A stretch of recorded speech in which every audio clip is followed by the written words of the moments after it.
My agenda. I guess we checked it out Sunday. It's all shut down Thursday. I went through and started at 6:30 in the morning. I was expecting to come at 1 o'clock at night. My night person called on, so I took a power nap for that. And I worked about the 4 in the morning. So, you know, Do any of you guys use the paper project review for us? You just do it online? Okay, online's better actually, but would you like a paper copy? Okay, great. If anyone, with the project being presented tonight, if anyone wants to fill out a comment form on the project specifically, there'll be over here on the table, and you can have those in.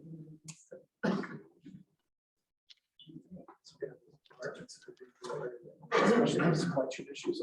The tall ones? Trying to supplier.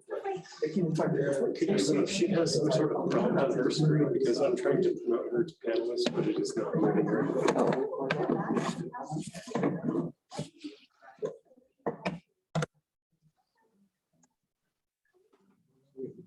Yeah, that's what we got.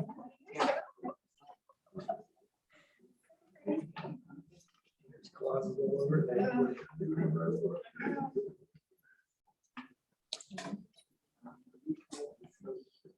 Okay, June? moving over now, I think. Okay. Oh, great. Hi, Renee.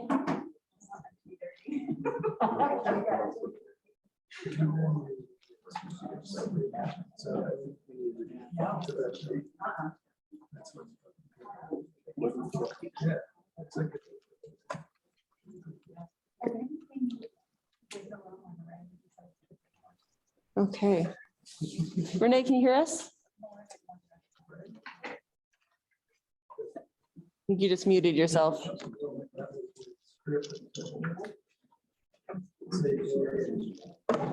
How about that? Can you hear me? Yes, we can hear you. All right. Great. Ready to go? We are. Okay. I would like to call to order the December 20th, 2021 North Valley's Neighborhood Advisory Board meeting for Ward 4 at 6 p.m. on December 20th. I think I said that already. This is entirely different doing it by Zoom. Sorry. No, you're doing great. Doing great. Great. I will do the roll call. Corey Bond. Present.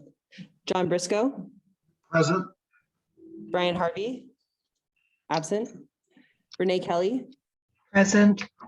Victoria Luck. Absent. Mark Miranda. Present. Casey Reed. Absent. Richard Simmons. Absent. Jared Souther. Present. We have a quorum and the meeting is called to order. Perfect. And then we will start with, I'm going to help you out with public comment because you can't see. I the- can't see it. No. Thank you. So our first public commenter of the night is Jean Harris.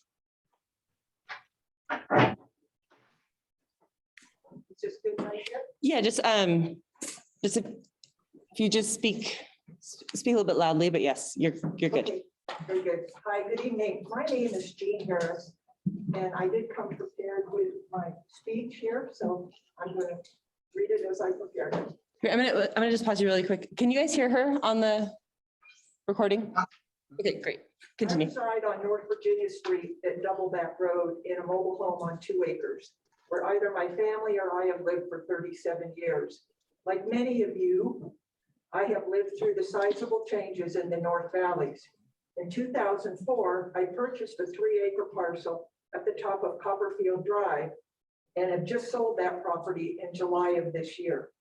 I had lived on the property 2 different times prior to my thought of building a home there. So I have resided in the Anderson Acres area, which borders this proposed project.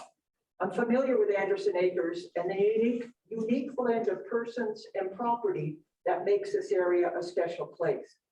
No one wants to see this type of development in their neighborhood. I get it, and I have lived it. but we're not going to stop the growth in our area. In December of 2016, I received a postcard stating an 800,000 square foot warehouse was proposed on 44 open sagebrush acres directly behind my home on North Virginia. After I caught my breath and sobbed for a few hours, I decided that getting angry about it wasn't going to do me any good, so I got proactive and began to list the concerns I had regarding the project, then met with the City of Reno planner to discuss the project and voice my worries. He was understanding, took some action, and suggested I contact the developer, Panattoni, as he found them to be receptive. In January of 2017, I met with Panattoni and found everyone involved to be concerned and considerate. I kept my requests realistic and received good treatment from the developer. Without going into detail, I can tell you all my requests were met and they usually exceeded my expectations.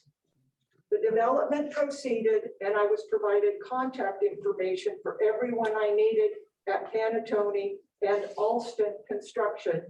And as questions and concerns arose, I was always able to reach the proper person. Since 2016, there have been 7 warehouses built right in my face. I have determined that the warehouses wipe out much of your view, but don't provide as much noise as a residential housing development would, and warehouses don't care what you do on your property. No one's peeking over your fence and wondering if you got a permit for that tool shed. They don't care about barking dogs or livestock odors or that noisy block party that went past midnight. I'm not in favor of a development in anyone's backyard, but I'm a realist and I know that it's going to occur, like it or not. I stand before you this evening to encourage everyone to study the proposed project, list your questions and concerns, and contact Panattoni now. Don't wait until the project is before the City of Reno Planning Commission to voice your issues. It is very difficult for both Panattoni and the City of Reno Planning Department to rewrite portions of the final proposal. You have a much better outcome regarding your issues if you contact them soon. Don't be a victim, be proactive. Thank you. And we don't have any, this is Amy Pennington for the record. We don't have any more public comments at this time. So I'll turn it back over to you, Renee, and just so you know, Councilmember Weber is with us. I just saw that. Oh, yes. I'd like to move for approval of the agenda.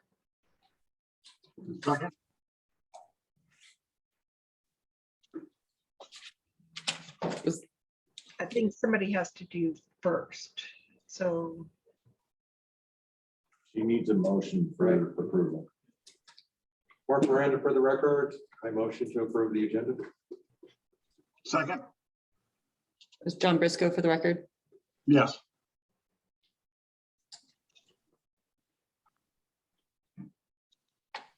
Go ahead, Renee. okay. The agenda is approved. I make a motion for approval of the September 16th minutes. Has everybody had a chance to look at them? Yes. Jared Southern, for the record, I make a motion to approve those minutes. Mark Miranda, for the record, I second that motion. Thank you, gentlemen.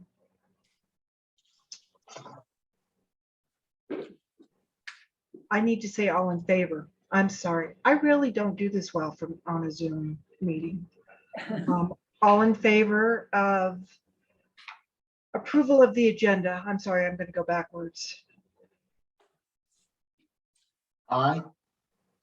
Any opposed? Okay, the agenda is approved. All in favor of approval of the September 16th minutes, please say aye. Aye. Aye. Any opposed? The September 16th minutes are approved. Can the council liaison please provide her report? Thank you, I will. Let the record show that Victoria is here and she voted in favor of that motion, the last motion. Okay, hello, everyone. Thank you for being here. Glad so many of you are here tonight, and I just want to say I really respect the comments, so thank you so much, Jean. It really is all about working together, and I think this community, we're working together a lot better than we have in the past. And I do believe it's all about community and us working together. And I believe a lot of these folks that are trying to do things, build things, are really wanting to help the community as well. So You couldn't have a better property owner or developer. I agree. I agree. But I guess I think that is favorable to a lot of our community and a lot of I our don't builders. say, I just speak from experience. Great. Thank you so much. And so I just thank you for being here, holidays, moving the meeting to this time. And we have a quorum, so that's a good thing. Just appreciate it. And I'm sure I'll be commenting later on, but just, we have a great board and NAB, and thank you so much.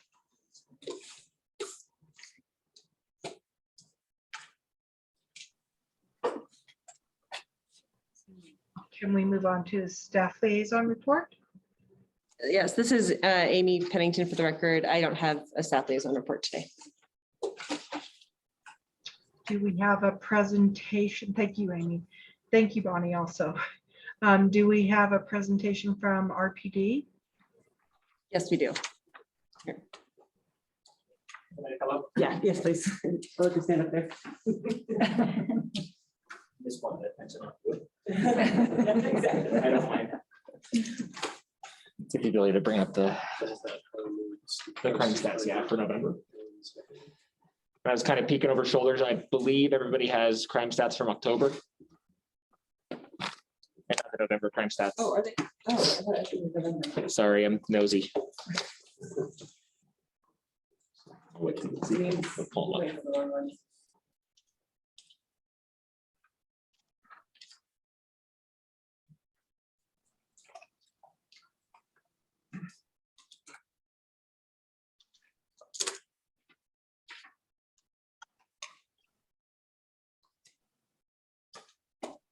Just go to the screen, they can see.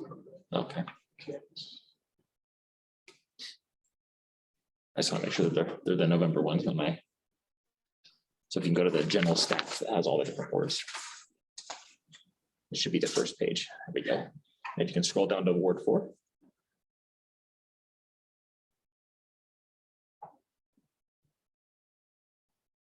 So it's fine because I have the November stats I can give you. So And also, if you could just introduce yourself for the record. Yep, I'm Lieutenant Hallert. I'm the senior patrol lieutenant for the Reno Police Department. Lieutenant Dye is generally here for the Ward 4 NAPS because this is his award, but we rotate every bid. And as the senior person and he's off tonight, I jumped in and took over for him. However, we're all involved in everywhere in the city. So we just each have our specific ward that we kind of maintain and manage and track more stats. So Ward 4 has actually been really good as far as crime stats are concerned, as far as citywide. As you guys can see, I don't like to look at the October 2020 numbers or really 2020 numbers at all, primarily because when you're measuring metrics and statistics, the first year of COVID was not a good time, right? Because a lot of people weren't out. So crime stats in 2020 are very skewed and they're not consistent with trends in the city. But I do like to go month to month. So you can see, looking at September, October, Ward 4 saw a great, 10% decrease in crime. And then in November, you won't see it yet, but in November, you actually have another decrease from the October percentage of 4%, of 3.9%. So overall, Ward 4, as far as crimes are concerned, is down. And there's only actually 2 wards currently in the city right now that have seen a decrease in crime from October to November. So as far as overall crime statistics, Ward 4 is doing an excellent job. So, and that's good, especially with the growth that the North has seen. So as far as any specifics, that's really all I have. There wasn't any trends that I would say as the public that you would have to be worried about as far as trends are concerned in the north. It's generally, we're starting to see now that it'll get colder, we'll probably see stolen vehicles go up because people leave their keys in their car and they're unlocked and the car is running. So those are kind of the trends you'll see now in December and January that commonly occur. So other than that, I really don't have much for you unless you wanted to ask questions, and I can try to answer them to the best of my ability.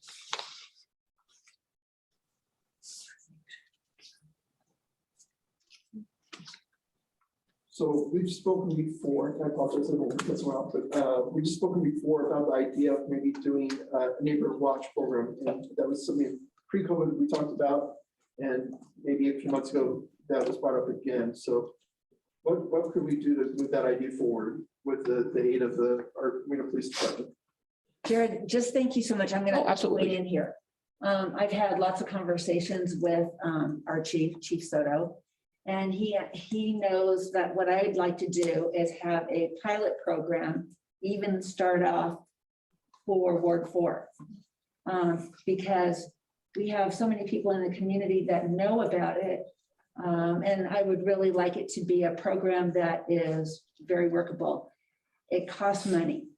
And so we're looking to see if I can find monies to help our police department to start a program that's very solid and works with the community and our neighbors. Because it's not all about just hearing about it or having signs in your neighborhood, as I've said before. It's about each one of us working with a few of our neighbors each way, and then they keep working with their neighbors and getting people to know each other. And hard time of the year to do it during winter months, because most people push their button on their garage door opener, go in and don't pay attention. So hopefully we'll get a program going and possibly be able to get it going by spring, if we can do it financially. Very good. And here in Ward 4, we have a lot of different interactions between Washoe County and Reno Police Departments. The question is, like, I guess, sort of in tune to this, is that we see all these social media things happening at schools. What is Reno Police Department doing to sort of assist the school district in trying to mitigate all the children that are causing havoc in school? I know the school district has their own police departments, but what do you guys do to help out with that? So ultimately, we have a great relationship, obviously, with the Washoe County Sheriff's Office and with school police. So ultimately, once the kids are out of school, they become into the jurisdiction of, like I said, once they're on school property, the to and from, those are all things that we handle. So when they're not at school and on school grounds, they fall into our realm as far as whether it's Washoe County, the Sheriff's Office, or Reno Police Department. So we work really well with them. Chief Tribino there is awesome. I have a pretty good relationship with them. So they're really good about getting a hold of us if they see trends or if we see trends. And we have some great programs, Blue 360 and other things that we do get into the schools ourselves during school time to kind of mitigate some of those issues.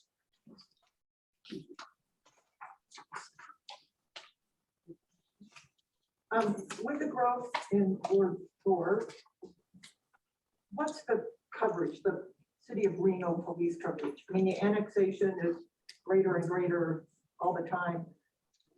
How are you covering clear out Cold Springs and Red Rock in these areas? So actually this bit, unless. Go ahead. Okay, so we always make adjustments based off of the calls for service, both our history and how busy it is based off shift.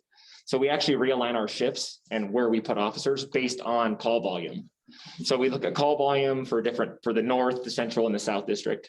And then we actually put more officers on certain teams. So obviously this is the North District. So we put more officers in those districts as there's growth or as crime increases or as calls for service increase. So we make those changes every bid. And, we kind of shuffle officers back and forth to make sure that we're getting coverage. That's a great question. I have one for you, Victoria, for the record. As far as the Lemon Valley exit, is that still highway patrol that would, if we needed some more help on that exit when everyone's on a shift change about 4 or 5 o'clock, it gets pretty bad to where nobody knows coming into Golden Valley that they're already stopping for the Lemon Valley stuff. Yeah, it's dependent on where the issue is. So yeah, because so there's GIS mapping for everything in the city. So there's certain portions that would fall in NHP's jurisdiction and there's certain that would be ours. Okay, So so like a sign change or like a heads up that there's gonna be some traffic ahead. yeah, if it's on the freeway, it's definitely gonna be, yeah, it would actually be NDOT. NHP doesn't really handle, but yeah, that'd be NDOT. Gotcha. Absolutely. That is a big concern. Yeah. it's That, pretty that dangerous. section right past Golden Valley where the lane goes over to, Mhm. 'Cause we and already stopped. it's a huge thing And we and don't have a plan to get it fixed for another 2 years before it even gets any better, right? So- we keep talking about it. I mean, there's a lot of news I wish I could tell you. Yeah, no.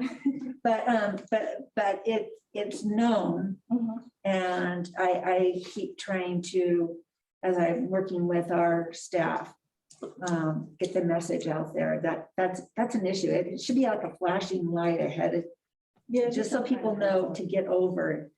And Especially the truck drivers that are driving through there, they don't know that they're stopping and stopping. So there's, I mean, I've seen them come off the side of the road sometimes. and it's a little turn. yeah, if you know it, you're planning ahead, but the truck drivers don't always know it. Yeah, And then all guys don't know. They don't Right. know.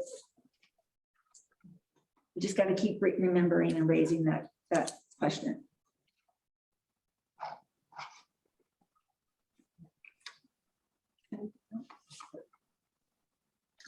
All right, Councilwoman member, thank you.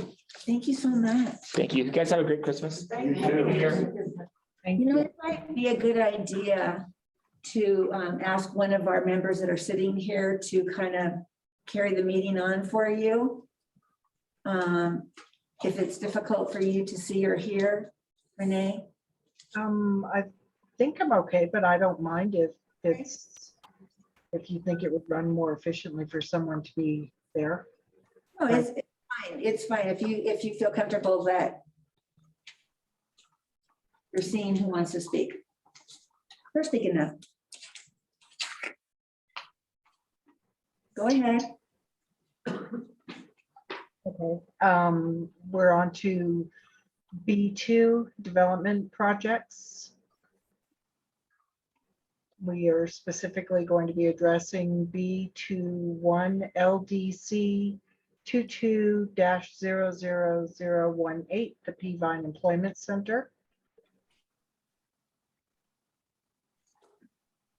Do we have somebody who's presenting for that? Oh, there we go. I didn't want to walk up and interrupt you. Please introduce yourself for the record. I'm sorry, and are you going to work my PowerPoint? Yes. So I'll just have to tell you when to change the slide? Yes. Okay.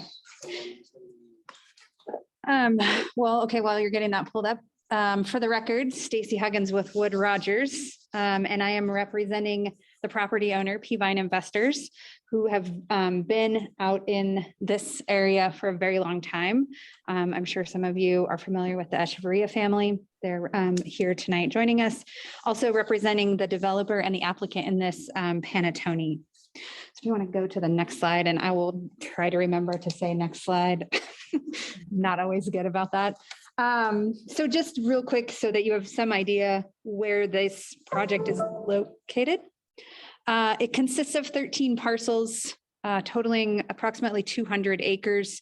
It's the area in green on the map there. You can see it's on the north side of the railroad track at the Red Rock exit. Next slide, please. So there are multiple parts to this project, and so I want to touch on each of them a little bit individually. The first step in this project is a request for annexation. There are currently 12 of the 13 parcels that are in the county, but surrounded by City of Reno property. The City of Reno property on the top map is shown in purple. The properties shown in blue are the 12 properties that we are seeking annexation for. Those properties are in the Truckee Meadows Regional Planning Agency and identified in Tier 2, which encourages higher density and higher intensity development. As I mentioned, they're surrounded by the City of Reno SOI, and they are contiguous to a parcel that is currently in the City of Reno. On this map, just so I can point it out to you, this parcel here is the 13th parcel in the big picture of this project. So it's not, or it's already in the city, so it's not part of the request to annex, but it is part of this overall project, which you will see when we go into the next slides. So as part of the annexation, the overall project area will be accessed off of Red Rock Road. There will be improvements to the Red Rock interchange, as well as an extension of Red Rock into this project. It will improve access to parcels that are already in the city of Reno. So there's some logic to pulling those 12 properties into the city and providing the access through those. All of the infrastructure will have to be extended. Oop. Sorry, did you have a question? No, okay. All of the infrastructure will have to be extended to serve any of this development. It will come from the north side of the freeway. Primarily, the sewer will come from the north side of the freeway and the water will come up North Virginia Street. As part of the annexation and also the master plan amendment, which is the second step of this, we had to do a fiscal impact analysis looking at what the potential future development could generate back towards the city, and it was a positive fiscal impact on the city of Reno. Next slide, please. So once the properties are annexed, the next step is master plan and zoning to address.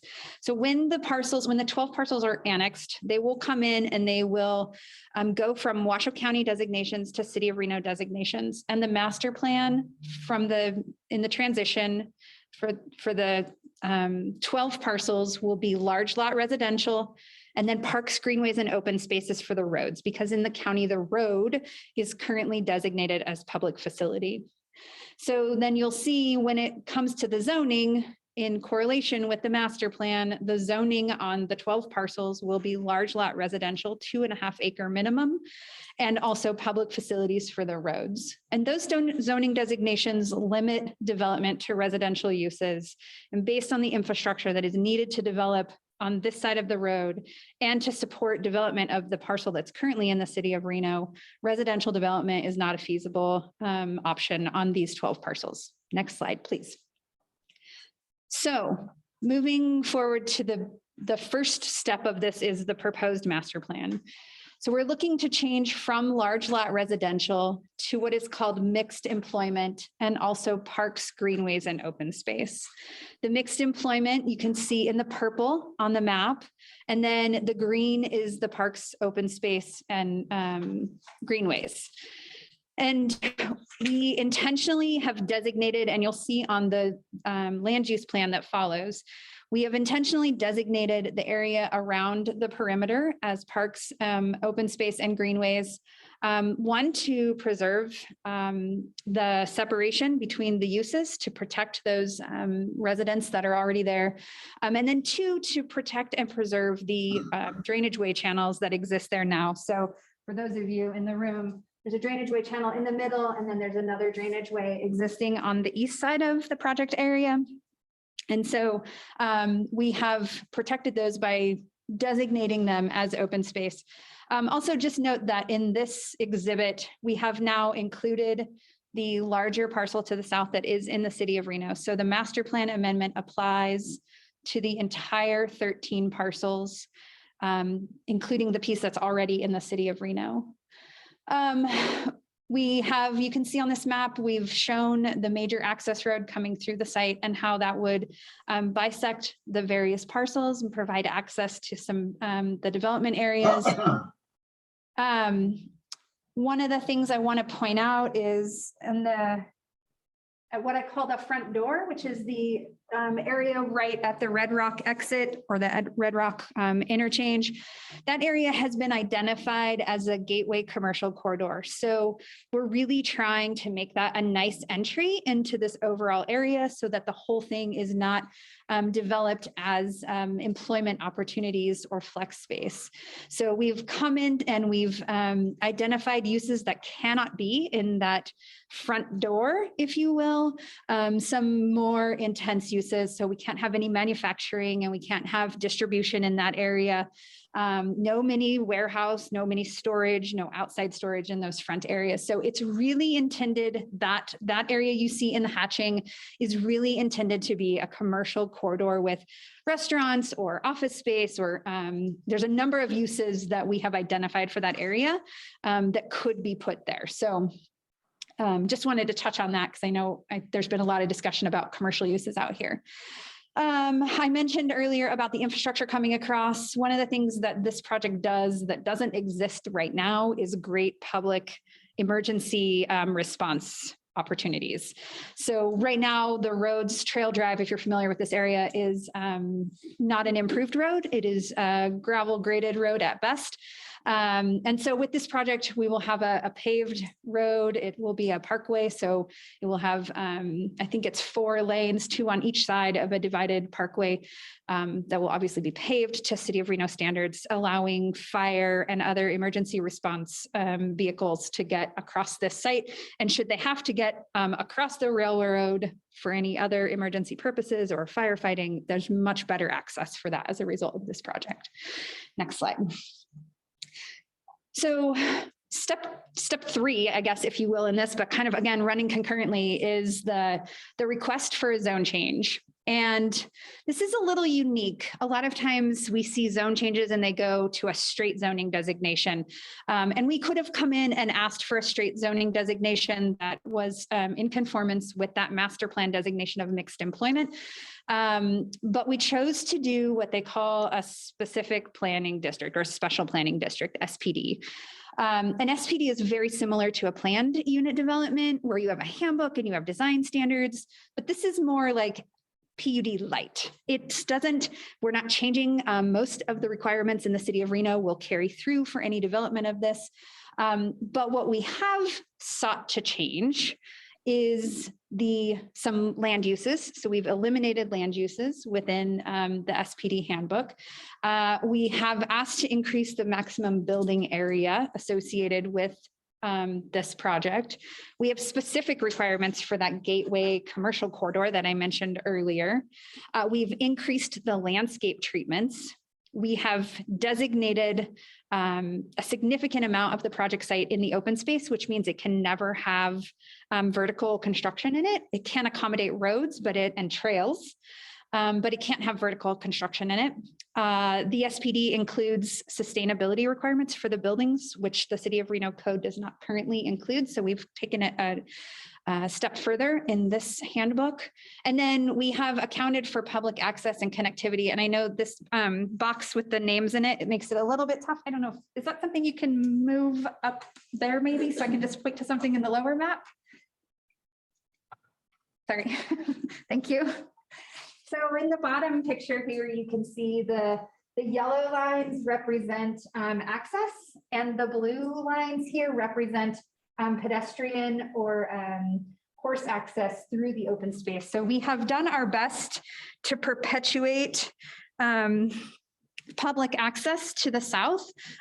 We, for obvious reasons, can only go to a certain point because we do not own or have any control over the property south of the railroad tracks. So what you see here can only happen on this parcel. And when that property to the south is developed at some point in the future, we hope that the connectivity will connect to that and continue to allow people access to the south to the nearby federal lands. Next slide, please.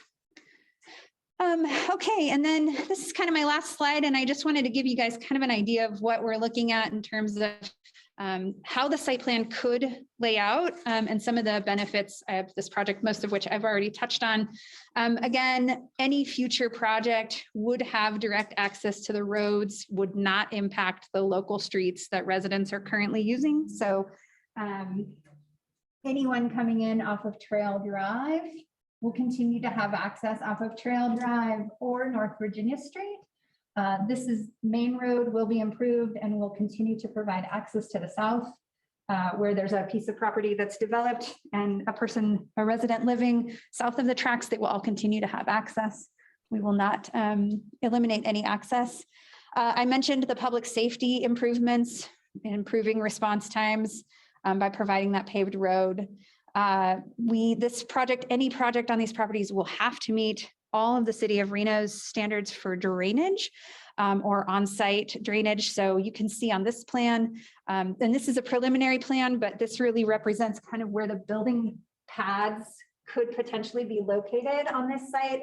And then you can also see a couple areas where we've accounted for detention basins to accommodate for that additional impervious surface that doesn't exist already.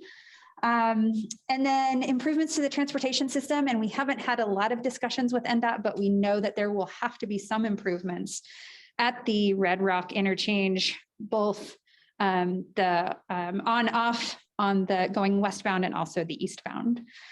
So that is a high-level summary of our project. I am here to answer any questions. My information is at the back of the handouts. I think you all got a copy of my presentation. If there's any specific questions or anything you'd like to talk about further, you can always reach out to me or ask me tonight. If you want to go to my last slide, you can, or you can leave it there. Do the NAB members have any questions for Stacy? Stacy, I'm Jared Souther. Thank you for the presentation. So as I look at this project and understanding what you're trying to do, I guess I'd like to identify that I live at the Red Rock exit at Silver Shores, somewhat on the opposite side of the freeway. Okay. And as we talk about transportation and the impact that it has, right now, the North Valley's corridor goes to Stead Boulevard starting in 2026. So it's not even on the books to be done before 2029 to get to Red Rock, but you're looking at this project going forward in the next, what, 18 to 24 months, maybe sooner? I think right now we are talking about a 2 to 5 year build out of the project. Certainly the improvements that will be needed to support development of this type at the interchange will likely be borne mostly by the developer. I know they can't fix the highway, right? But they will have to pay their part of the improvements at the intersection, at the interchange. Yeah. Even now, like, there should be a truck climbing lane. And again, it's not your responsibility, but I guess anticipation of how many trucks or trips out of that project that you're looking at, it was about 1,200 or? No, well, so vehicles or employees, I guess, how many employees were they looking at? I wrote this down because I expected a conversation about traffic. So, so we had, and I appreciate your question about the traffic. We actually, as part of the master plan amendment and the SPD, we had a high level traffic analysis done that said, if the project is built out at its max capacity, what would the traffic potentially look like? So that traffic study estimated just under 6,000 ADT at build out. And so as the handbook is written now, if there was anything over 6,000 ADT at build out, an amendment to the handbook would have to be done. That's obviously going to be built over time. It's not going to all happen tomorrow, right? You're not going to get 6,000 trips tomorrow, or even in year one. But then with each development project, and I guess to kind of back up, right, we're asking for approval. Could you put one of my site plans or the color land plan up there just so, yeah, that's perfect. With each development project, we're going to have to submit a traffic letter that shows that we're still within the parameters of the handbook. We are right now trying to get a code book essentially put together as a framework for how this could develop. So I don't have solid traffic numbers for you, but I can tell you that right now, based on the traffic analysis, we are estimating 6,000 ADT. And could you just share with us again, ADT? Sorry, average daily trips. Perfect. Thank you. Yes. And then, so again, we know that there's two buildings that are going to be for, I guess, manufacturing or distribution. Is what they're planned for, correct? Well, it could be a number of things. Yes, I mean, I would anticipate that there's probably some distribution and there could be some manufacturing. I mentioned those uses up front because we know we don't want them at the doorway, right? So under the mixed employment zoning designation, a number of those uses in the city of Reno are allowed by right. And so we eliminated some that are not great, such as marijuana cultivation or distribution and things of that nature. But you could definitely have a manufacturing facility, indoor manufacturing, assembly type uses out there. I don't know what the three buildings, and again, you saw on that other site plan, there's one planned here, one planned here, and one planned here. In general, those building areas could change a little bit, but the handbook is written that you cannot exceed a certain square footage of buildings. There was discussion of some retail or commercial use for the community. Yep.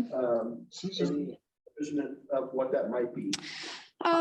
Well, we have heard that there's a really big demand for restaurant out here. So, I mean, we would love to see that, but it's going to be market driven somewhat, right? I mean, we will do our best to market it to the uses that the community expresses that they want, but we can't force businesses to come out here.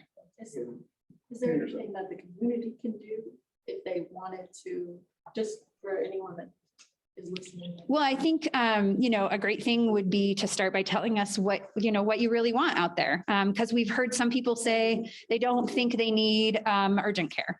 Like, I don't know. I don't live out here. So if you think as residents that live out here that you think something like a small urgent care, right? Not a renowned big facility, but maybe you need a small inline shop urgent care or doctors' medical facilities or something of that nature. I think the best thing the community can do is help us understand what's important to them for that commercial corridor. And then we can certainly try to work through that once we get through this first phase. We're not there yet. We're not talking to people about what they want to build at that site yet. No, it's okay. And that gateway parcel, like that you have close to the exit, those are parcels that you would have in your property. Is that right? Yes, they are part of this, and the family owns those properties. Okay. Again, as we look at the build out of Red Rock exit, if they needed to change the configuration of Virginia and whatnot, would there be some levity to allow for right away for them to be able to make improvements there? I'm sure that we will have many conversations with those jurisdictions or agencies as we go through the process. One last question for you. When you said that you guys ran it with high traffic, was that including any extra lights being put in or any extra signage being put in, or just as it is? Well, so we haven't looked at it to that level, but I would anticipate, and I think the traffic study mentioned that it would be likely that a signal would be required at the interchange on ramps and off ramps. So I see Brooke, he's wanting to. Really quick. Just introduce myself. Hello, I'm Brooke Oswald. I'm the planner on this project with the city of Reno. So our engineering staff has worked with Regional Transportation, also NDOT on this. We've had at least 2 meetings on it now. What we'd anticipate what will happen and we'll kick off as this goes further forward is it's ICE, ICE, and it's the intersection control evaluation. So NDOT will actually be doing that for that area and providing what the numbers are provided from the traffic studies, them doing their calculations. They'll start to determine what is the appropriate intersection that would happen there, how that traffic would happen, what will have to happen.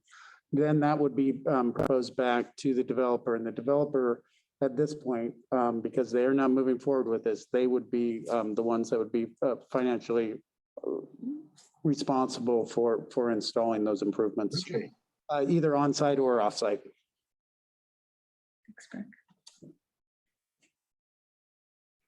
I'm going to trip on one of these wires. One more comment. Last month, we had an opportunity to visit with the owners of this Safari Zoo, which is adjoining to this property. And the concern was that they put a lot of money and effort into this part of our community. And they're concerned with, I guess, noise and overcrowding, like things that might be harmful to the animals in their environment that they currently have with. And I know projects like this, they do low light towers and try to mitigate blinding out the stars or whatever, but Sure. still there's that concern that I know that they would voice if they were here tonight. We are here. Sorry. The other thing that we are concerned about also is that there's a possibility, and it may not be even on your agenda, but that we would be kicked out. We're right next door to you, and we're really concerned. We're trying to make this like a discovery zoo. If you'll notice, it's all hands-on. We're really doing done a lot of work. And we're really concerned that you guys might think that we don't belong anymore. So that's the bottom line. So I kind of would like to hear a little bit of what your plans are for the people that are there, and especially for us. I mean, we put a lot of effort in. It's a 30-year project, and we're just now really getting going on it. Certainly. Brooke Oswald, Associate Planner for the record again.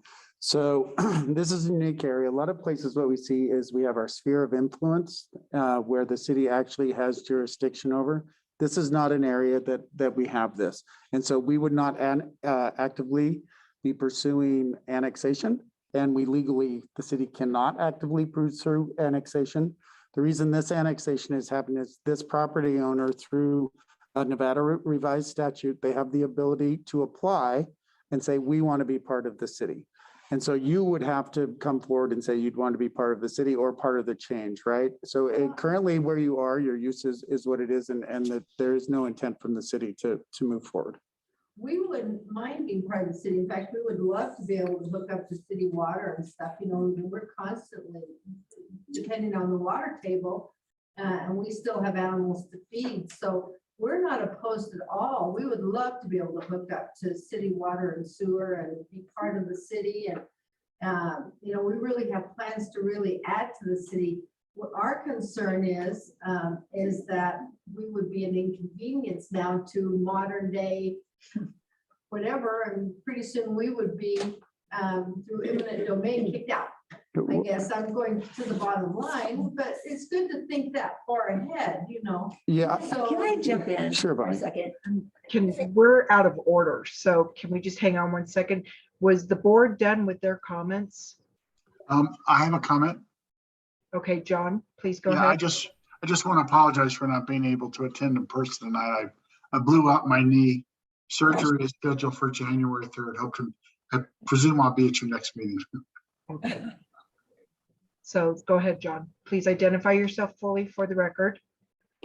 Oh, John Briscoe? Okay, and your comments?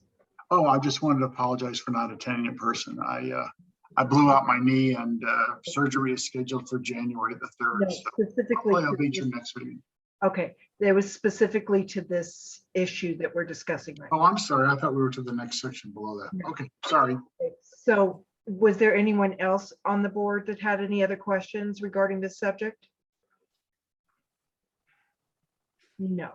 Okay, then the public was up, and I'm sorry, I did not hear. I'm guessing it's Sierra Safari that's responding right now, or right?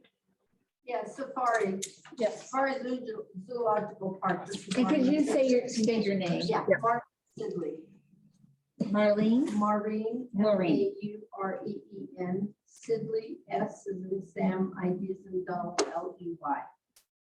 Thank you so much. And we're very excited about growth, and it's, you've done beautiful jobs with the warehouses that have been built around.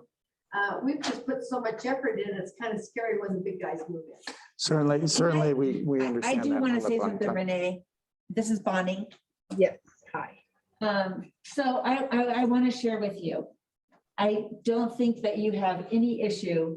I think this community would never put up with it going away. You're willing to do the work. The community is working on getting the more support and what have you. I think more than ever, with who the people are that are involved with this project, that they are quite willing to work with you. The city is willing to work with you. What's best for you. And it may not be the city. It may be the county. It may be, I just think that it's just a real positive. And that what you've done with that zoo is is something that no one wants to go away. And we have so many wonderful plans, you know, hands-on and learning.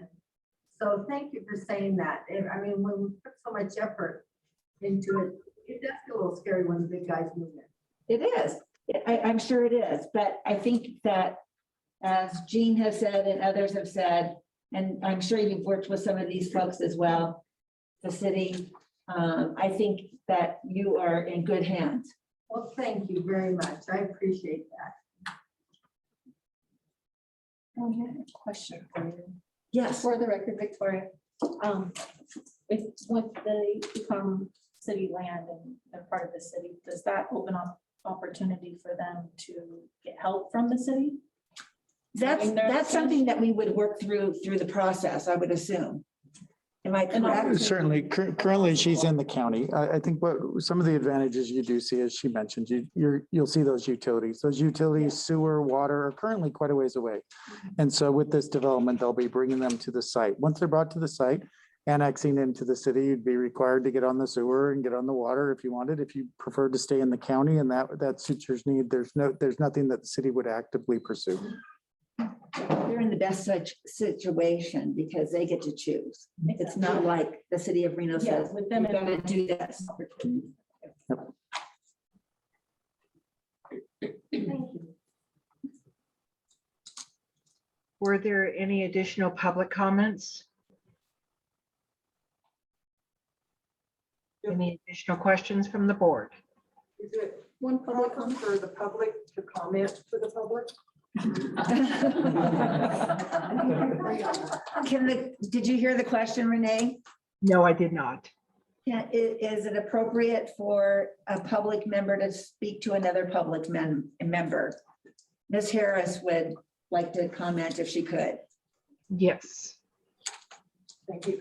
Jean Harris, for the record, I'm a former Anderson Acre resident and property owner. I also live down on Virginia Street where I'm surrounded by the Panatone warehouses. And I think you probably missed my speech earlier. But I spoke in defense of the developer because I live with 7 of their warehouses right around my 2-acre parcel. And I can say from living there that I would rather have the big guys as neighbors than residential housing. Because the residences, in my opinion, would be more apt to affect your business. The noise, the smell, perhaps sleepy eyes, kids coming over fences at midnight.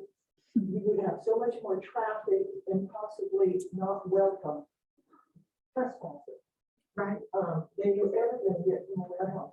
They don't care about your noise, your smells, your hours, what we do, what the Lions do. The warehouses don't give a hoot. And they're actually quieter than the residential noise and traffic. So I live with them around me. I have for a number of years now. And I can also speak that the property owners of this project are very willing to listen and work with you. They're not an out-of-state Orange County developer. So Thank they you. really are in good hands with the developer and with the property owners. And I only say it because I live it. Well, thank you. They've done a beautiful job all down Old 395. The warehouses have been put up, the landscaping. I mean, they've just done a beautiful job. Beautiful. So we were not concerned about that. We were just concerned because there's this little teeny space of, it's like gonna be a parking lot. or something. They will totally respect your little piece of space. Yes. Thank you. So one further question to help me out, like, again, the main gateway is going to be paved, anticipated maybe 2.5 lanes, or what were we looking at there for infrastructure on road on the property? Yeah, I'm gonna just really quick, Gabe, I don't recall, is the road 2 lanes or 4 lanes?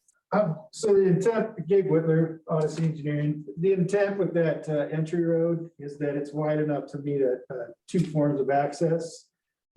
So it's a minimum of 25 feet wide with 10-foot landscape and 25 feet wide. So it can easily accommodate 2 lanes in each direction. But But the point of that is if there's an incident, say on the south property, and there's a crash at the north, they still have the ability to use two ways in and out on the other side of the roadway. So it functions as a dual access for the fire department emergency access is the intent of the width, why it's so wide. But truck traffic will come in through the main gateway and not past the zoo. Correct. The truck traffic will be directed to use Red Rock, the off ramps here to come into this project.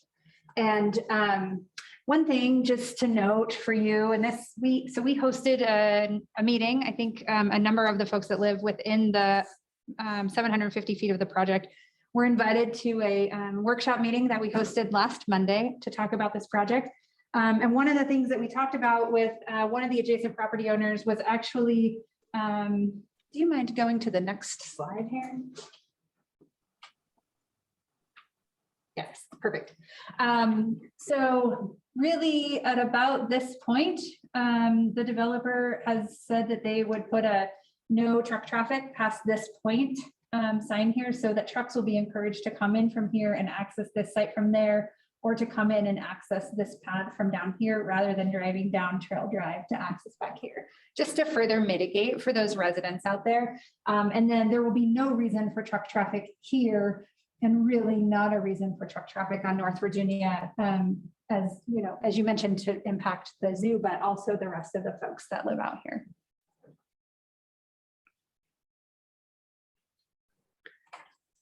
Anything else for me? There's no more questions. I'll just go over a little bit of bookkeeping on this. Once again, Brooke Oswald, Associate Planner for the record. So we do have 3 requests that we're hearing tonight. We have a zoning map amendment, a master plan amendment. We have that annexation. Per Reno Municipal Code, with any annexation, they have to bring in that master plan. If they intend to do something that is different from the county translation, they need to bring that in at the time of the annexation to provide that transparency and let the public know what's happening. So they're bringing in that master plan and zoning map. That has to go to our annexations are heard by our city council, and zoning map amendments and master plan first go to our planning commission, where they make a recommendation to the council. So we're anticipating that the zoning map and master plan amendment will be heard January 19th at the planning commission. And then and they will provide a recommendation. And then moving forward, we'd anticipate the second meeting in February, which I believe is February 26th, that we would see the annexation, zoning map, and master plan all together at City Council. We're currently still working on revisions and putting together the rest of the staff report with the planner, and we should, and that city staff report will be out a week prior to that 19th meeting. So right around the 12th is when you'd see that staff report come out. Additionally, as that goes through the annexation, the city can make the decision for an annexation. Then we have that master plan. That master plan will have to go to regional. So our Truckee Meadow Regional Planning Association and them for approval. And then it comes back to the city for certification. At the same time, you'll see the zoning map amendment, have a first ordinance reading, and we'll have to go to a second ordinance meeting to be heard on that. So that's all kind of tentatively scheduled after that February 26th meeting.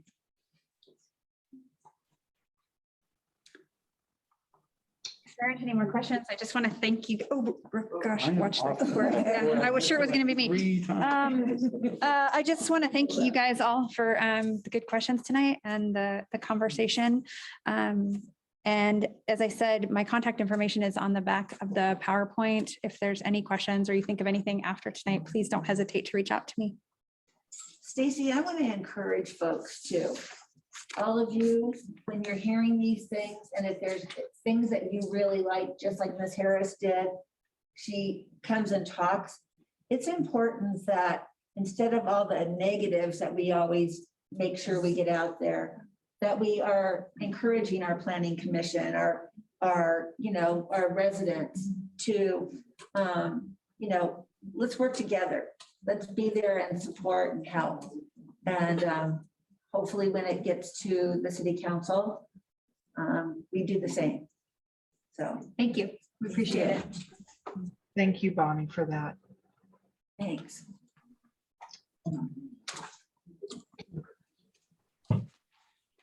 Okay, so we're on to section C, board commissioner committee reports and announcements. And I think, John, you already started us off with your announcement. We look forward to you rejoining us and Me wish you too. the best of luck for your surgery. Did anyone else have any announcements? I don't hear any, Renee. Thank you, Bonnie. Are there any future agenda items for discussion? Yes, this is Jared Souther for the record. There was a recent traffic accident involving a pedestrian in front of North Valleys High School, and we're not quite sure if it falls into our jurisdiction. But we wanted to talk about the idea of improving crosswalks and lights in front of North Valleys High School to protect the children and drivers and allow for smoother traffic flow there. Can I just comment on that? Jared, did you get a response from me? Yes, I did. And you said, or actually from your intern. Yes. And so I need to reach out to the Washoe County School District. Right, and I think I responded to you as You did. well, I saw it. and we couldn't find my response to you, but I think there's a couple of things that you may want to know, and I think this is going to be a real positive. Is we've waited and waited and waited for that signal at Beckworth and Golden Valley. Right.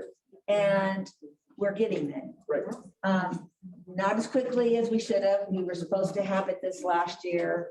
Didn't happen, but we're looking at it happening sooner. It'll probably be by spring of this next year. In that case, we have lights there, right? The flashers. I'm hoping that we can get those, at least flashers, moved down to in front of the high school. Because there's not right now, a lot of people are not walking across directly at the school. Yep. So I think that would be helpful if we can pull that off. So that I'm working with our, not RTC, but with our staff to look at that. Sure. So, but we do need to do something. School district is where you start. Yep. But we can look through RTC, City of Reno. It's not in the city's jurisdiction. The high school is not in the city's jurisdiction. City of Reno traffic said it is county.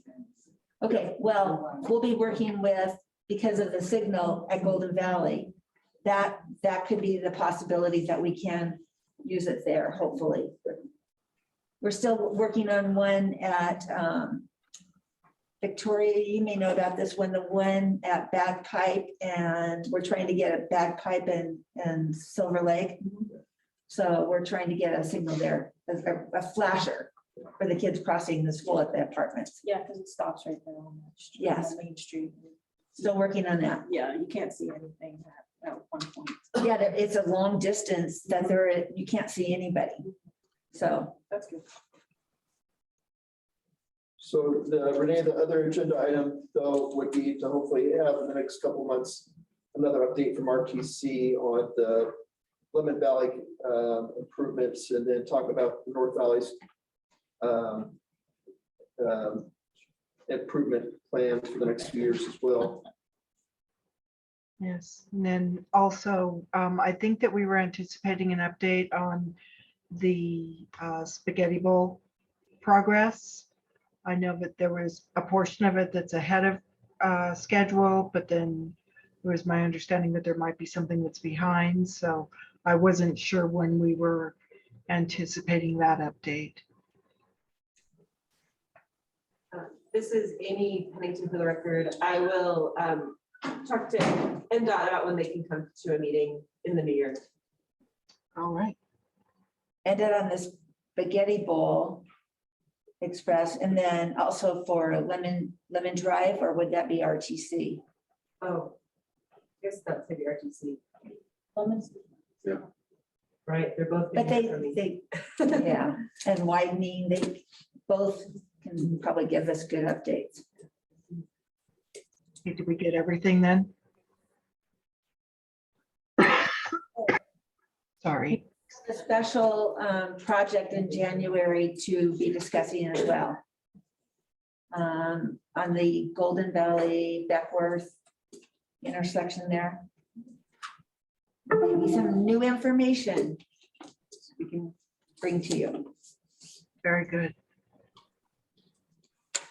Do we have any additional public comment?